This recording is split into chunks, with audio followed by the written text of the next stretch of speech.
My book is called Wallbanger. You guessed it. They bang on walls. Sometimes an author will write a whole chapter, even whole books they know nothing about. But there were two parts of this book I was positive that Alice Clayton, the author, has experienced on a deep personal level. 1, Clive the Wonder Cat, and 2, KitchenAid mixers. Why? Because Clive plays a Cheshire Cat / Tyler Durden hybrid character that forces her to act and think on a subconscious level. And he's back of the book, where congratulations are in order.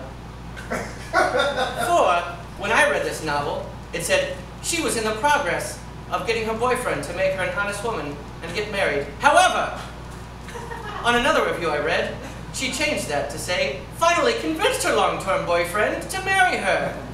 Now, about that Bernese mountain dog. Oh, Alice. And as far as the KitchenAid, well, aside from it being the only part of the book that I believed, KitchenAid, it's featured on her website's About Me. It's in a lot of reviews, specifically the curvy genre. Caroline Reynolds, finally, a woman who knows her way around a man and a KitchenAid mixer. She had us at zucchini bread. Curvy Girls got it. Of which, she was the 167th most popular episode of Go Curvy's YouTube channel. Responsible for 22,722 hundredths of a % of the views on Go Curvy's channel.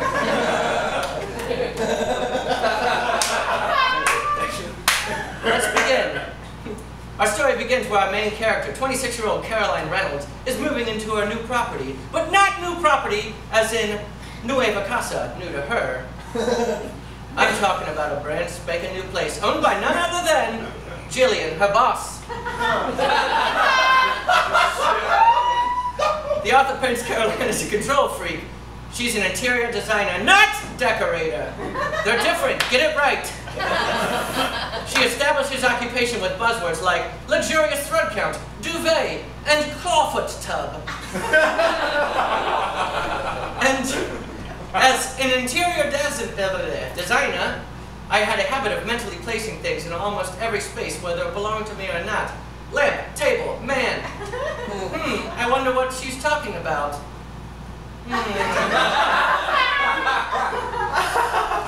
Thank you. But don't think of her as some kind of nympho. Oh no, quite the opposite. For Caroline, our heroine, has lost her orgasm.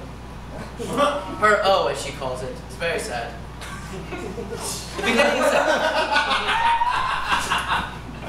The beginnings of carpal tunnel were threatening to set in as I tried desperately to get myself off. That is a quote from the book.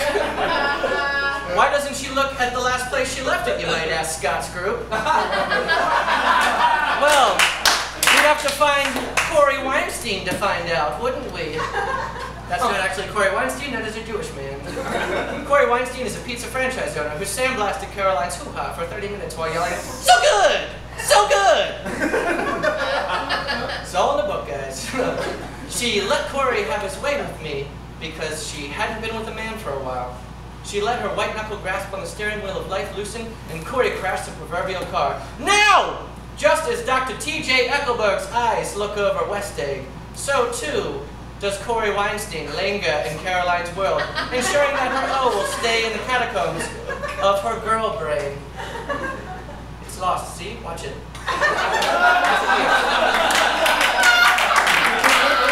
Where'd it go? I don't know, neither does she.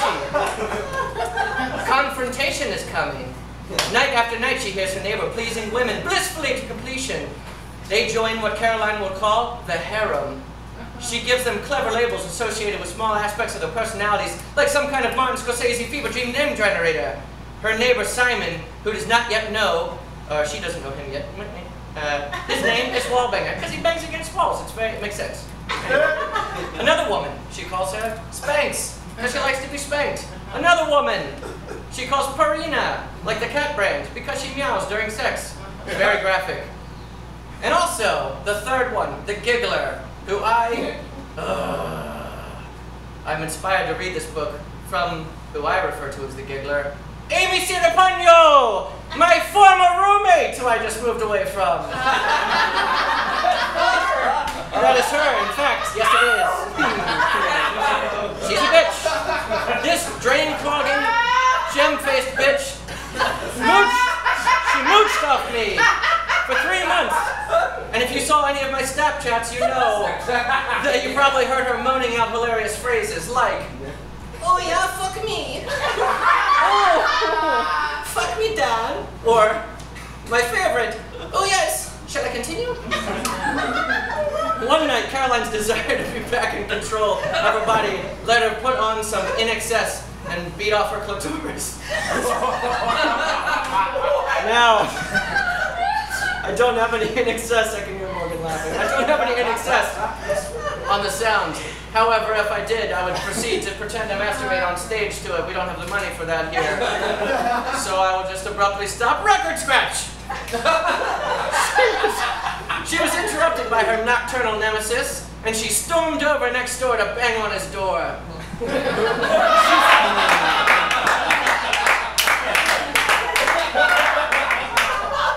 She started yelling, but even through all her hate, his blue eyes like two oceans made her back down. And in backing down, she looked down.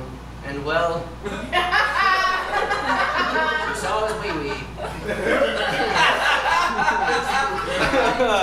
In rapid succession, her two best girlfriends are introduced. Mimi, a loud redhead with a great set of girls who can tell a story like no one's business. Sophia, a hot Asian, unlike Amy Sirapano, with eclectic taste. Sophia may have been a classical music kind of girl, but she was a huge 49ers fan. I'm pretty sure the 49ers were a football team. Let's do brunch. We like men. Yes, very specific kinds. What kind? This kind. Great. Let's go to a party soon. Caroline goes home and masturbates really loud. Cut to a party at Jillian, Caroline's boss, her party house. Hey, some boys are looking at us. What a coincidence. They look exactly like the two boys we described in the previous chapter. Yuck. Yuck. Anyway, one boy, Ryan, your classic nerd. Look at him. Typical. He gave up being a really important job guy to start a bunch of philanthropies, giving computers to underprivileged kids in the city. This is a real thing from the book. I didn't make it up. And Neil, a tall, blonde, handsome ex-football player turned news reporter.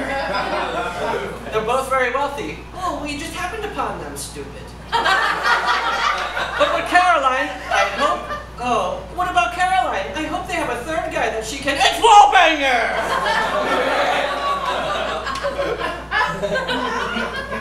It is. They all hang out. His friends call her Pink Nighty Girl. And on page 61 of the novel... It's a book, novel, whatever. Whatever's the least funny word to that guy. I believe Neil says, "It's nice to know Pink Nighty Girl has a name. The way he described you, wow! I wasn't sure if you were real, but you're as hot as he said you were. Good play, Neil. Good friend." Neil hooted at me appreciatively. But wait! Boner boy from next door thinks I'm hot. I still hate him. Oh, do you, Caroline? Come on. Her friends leave with her new boyfriends, and she's left with Simon, her new frenemy. As they part ways, he slyly remarks, "Sweet dreams and thin walls." Wait, no, she kissed him at the party too, that's the thing. She kissed him real tough. I erased it in my... Anyway, he hears her through the walls! She masturbated earlier and said his name in the book, and she figured out that he heard it. She sits in embarrassment and says, quote, "How the hell did I not realize before that if I could hear him, he could obviously hear me? Because you're dumb, Caroline." I don't know, because you didn't consider the noise reduction coefficient of your drywall. Hello! Please, woman, read a book of science. The typical adult male has a fundamental frequency of 85 to 100 hertz. The female has 165 to 255. Drywall framed with 2x4s has an NRC, that's noise reduction coefficient, of 0.05. I highly doubt there's any room for insulation in the wall. We're in San Francisco, okay? Anyway, there's a big difference between sound absorption, Caroline. The best sound blocking materials are heavy and dense, while the best sound dampening products are thick and airy. Why don't you pad your whole room like a sound studio? Idiot! On a similar topic, several fans were writing reviews that also defied science, so I felt the need to bring them up. Brittany, this is a real person. Alice Clayton strikes again, seducing me with her real woman sex appeal, unparalleled wit, and addicting snark, leaving me laughing, blushing, and craving. Knock all the paintings off the wall. What? Sex of my very own. Impossible, I say. So, to the drawing board. These are force equations.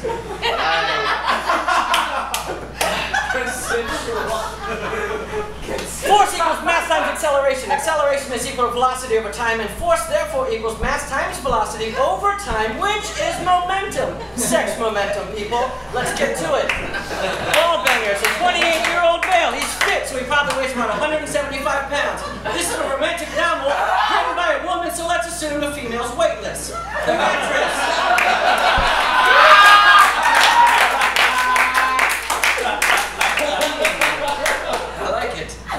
The mattress is thick foam and probably firm because he has a beard. Let's say it weighs about 150 pounds. The bed frame, thick mahogany, also some kind of weird boner thing that he's into. He's a man's man, 250 pounds. Box spring, 50 pounds. Headboard, also wood, laden with leather, which we find out in the book. Of course it's got leather in it, 125 pounds. Also, adding about 50 pounds, 15 pounds for sheets. We're in San Fran, people. We don't need heavy down into here, okay? We don't need big stuff. In total, we're looking at about 750 pounds or 340 kilograms. But that's not the weight. You gotta multiply it by 9.8 meters per second squared, the acceleration of gravity. Hello? Which is 3,334 newtons of downward force. Why do we need to know that, Matt? I don't know, because friction comes into play. The coefficient of friction is represented by the Greek letter mu, this little guy down here. And no, Adam, not the Pokemon. Please, nerd.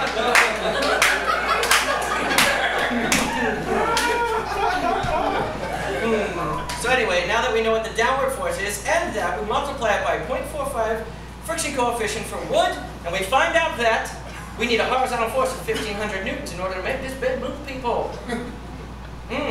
But we all know you don't fuck completely horizontal, you fuck at a downward angle of 30 degrees. The cosine of theta equals F fuck horizontal, this angle, over top of F fuck total. That's the total amount of energy he's pounding down on this lady. It is 1,732 newtons, safe for the human body. But wait for it. There we go. We know now that F collision that hits the wall has got to be able to knock off a painting on the other side. Paintings only probably weigh 1 pound, maybe a little bit more. But when you're talking about a 72-inch wide bed hitting a wall that's spaced apart probably every 16 inches of 2x4, you're going to have to hit that wall with 4,500 newtons of force in order to knock that painting off. What's the math on that, Matt? I don't know. Let's look into it. We know that the kinetic friction force of that bed, that is kinetic as in friction in motion, people. This is not friction at a standstill. This bed is in motion from his fucking. Has to equal 4,500 newtons minus the total fuck horizontal. That gives us a horizontal fucking force of 5,167, we'll round up, newtons. Putting it back into F total, we come out with 5,966 newtons of total fuck force coming down on this girl's pelvis. You guys, the human pelvis can only take 4,000 pounds, 4,000 newtons, excuse me, of force before it shatters. Mind you, in this scenario, we have created what I like to call the Knight at Roxbury effect, where the wall becomes a Steve Butabi, and Simon becomes a Doug Butabi, and this girl is just getting ping-pong back and forth between the wall all day. So I'm talking about 50, almost 6,000 newtons of force just banging away at this lady's crotch, relentlessly. Poor lady, very poor lady. Now,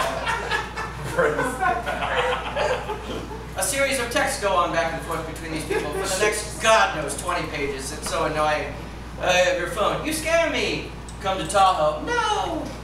Come to Tahoe. Okay. Bring Simon. Okay. Come. Oh, I hate all of these. I'm just blowing through them. The first theme arises. Here's to things staring you in the face, Simon toasts. Things staring you in the face indeed. Or Caroline and he think they're talking about these people mix-matching. They want them to be different counterparts with each other because they clearly have crushes on the opposite guy. And you know what? It's ironic because we all know what's really staring her in the face. Simon's penis. They go hiking later. Let me find my place. I blew through a lot of physics there.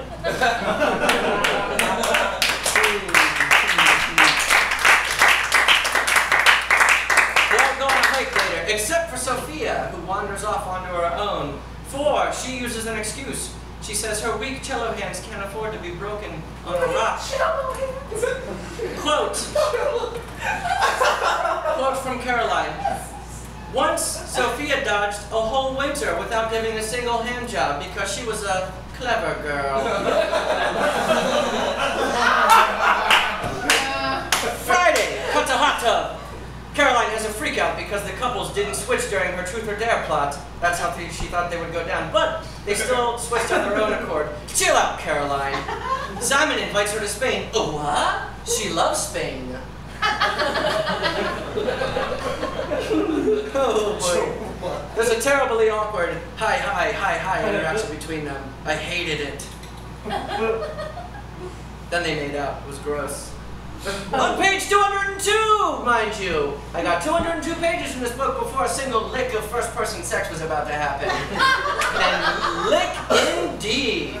Tongues go in mouths, boobs go in mouths. Simon says he can't because of emotions. What? I thought we left San Francisco, Simon. Oh, also, she cries while running away and slips on hot tub water. It's hilarious. In the morning, they wake up.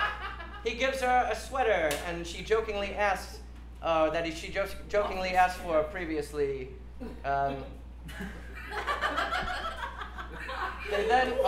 They go home. Her boyfriend's name is James Brown, her ex-boyfriend. It's completely idiotic.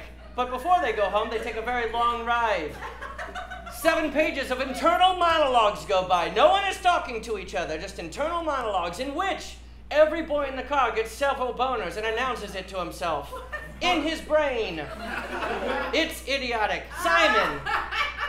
Caroline and I, Caroline and me, in a hot tub where bikinis are outlawed. Jesus. Wait a minute. Yep, now I've got a semi. Ugh. Ryan. Who knew someone so tiny could be so loud? Oh, and now I'm hard. Simon, again. Caroline. Mango. Caroline, pussy. God, and now I'm hard. Stupid! It gets truly unbelievable here, though. Simon is in his own head. You're such a pussy, Parker. Jesus, Caroline, she's a fucking keeper. Wait a minute, what the hell? Are you really entertaining the idea of a gulp relationship? And why the fuck did I actually think the word gulp? God damn it! You wrote it, woman! That's why. That was a little dramatic, Parker. Come on, think about this. If I recall correctly, you invited her to Spain! Exclamation mark. Don't run away from it, dude. Girls are weird. Weirdly wonderful. Pussy. Caroline's pussy and I'm hard. What? No one thinks like that. I don't think like that. Do you think like that? I can't see any of you through these glasses, so I'm assuming you're all nodding. Anywho, sex! Page 233. Please, Jesus, someone fuck in this book. Sex again, maybe. Finally, she invited me. Excuse me, I wish. She invited James in after their date. Her feelings well up, and she yells at him to get out. God damn it. Just fuck someone, Jesus, lady. Simon comes over to soothe her. Simon comes over, and then he promises to just be friends with her and eat pie.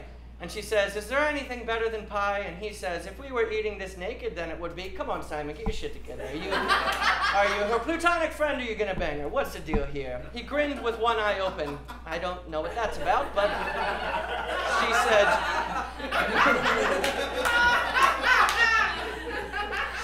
no one's getting naked here, baby, and I got soft. They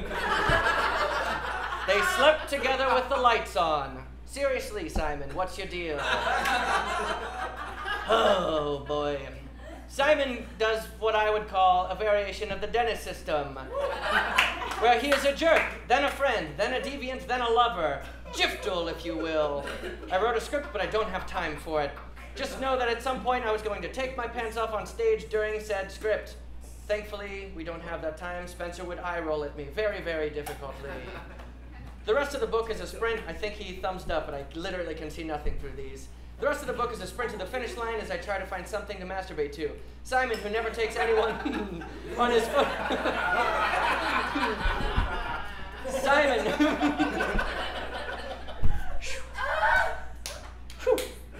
Simon, who never takes anyone on his photo shoots, brings Caroline along on her ultimate dream vacation in Spain. Facepalm. Oh. He's naked the whole time and is using his abs to bounce light for better photographs. Facepalm again. No sex, but I'll keep reading. However, page 267. They get hot and heavy until Simon gets emotional and makes a Dawson's Creek reference. Yes, oh no indeed, lady. Caroline says some shit about the WB and they stop. She promises they can go to second base, and then she calls him Mr. Snorri Pants. Head smack. Page 282. Cool. I haven't read a book in years, ladies and gentlemen, and I got 282 pages into a smut book where they didn't fuck. She blows him deep throat style and swallows out of nowhere. Yes!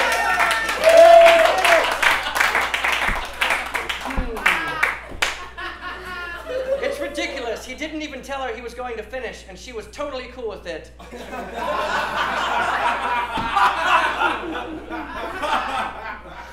He asks for a turn, and she says the dumbest shit I've ever heard that's not real. No, not tonight. I want to make you a nice dinner. Let me take care of you a little bit. Can I just do that? I don't trust her. She's in control again, and Simon is satisfied, yet I'm suspicious. Over lunch he mentions, oh boy, by the way, I know your boss because her husband manages all my investments. My dead parents left me a fortune. Facepalm again! However, all this money...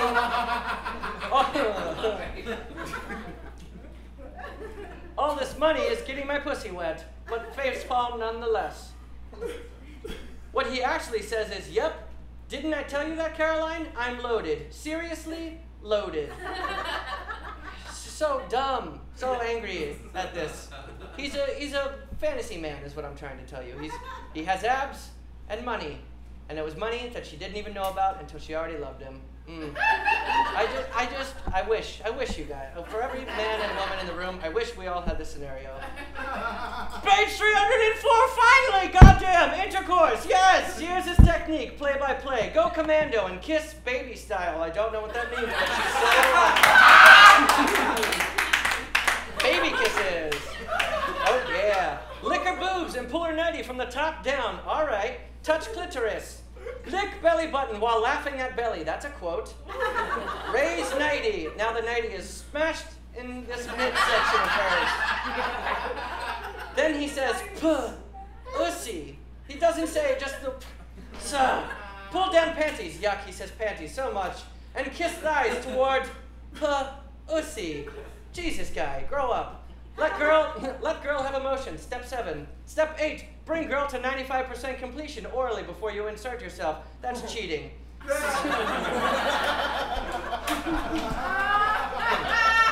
Say hi a bunch, like in Forgetting Sarah Marshall. It's so gross. Stop doing that in the book. I'm so not horny when I read that. They write hi for lines. Hi, oh, hi. What? You wrote the book, lady. You have all the control in the world over it. When she does a Kegel, whisper, "There's my girl," into her ear.